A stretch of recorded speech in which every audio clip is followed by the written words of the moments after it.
All right, Nancy Grace thinks Stephen Avery guilty. I think Stephen Avery guilty. What? We're continuing the conversation about the documentary Making a Murderer. Thousands of you want him set free. The two convicted murderers. It doesn't matter what any of us want, frankly. The jury has spoken. But if you've only seen the Netflix series, you have not seen all the evidence. It's a documentary with a particular point of view, leaving out a lot and only showing you courtroom proceedings and only interviewing the defense. Let me tell you the first bit of evidence that I find extremely difficult. The animal part? Oh, right. God. I know, but he was young. Believe me, when I saw that, I was like ready to wash my hands and stop the documentary. He was convicted of animal cruelty. It was worse than the series portrayed. Here's what we saw in the film. I had a bunch of friends over who were fooling around with the cat. And I don't know, they were kind of negative on it. I tossed him over the fire, and he went up to me. And it was a family cat.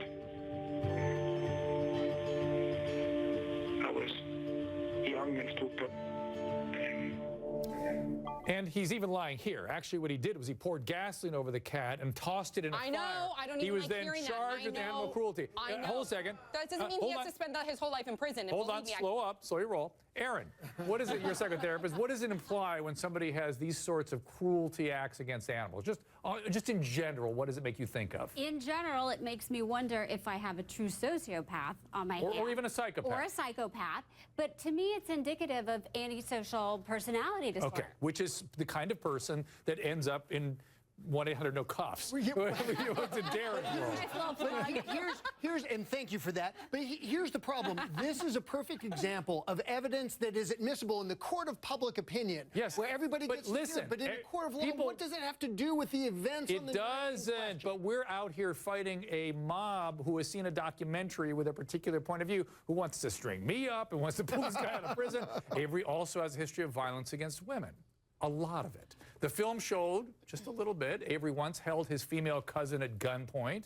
A local newspaper, the Alton Post-Crescent, reports he raped a young girl, threatened to kill her family if they spoke out.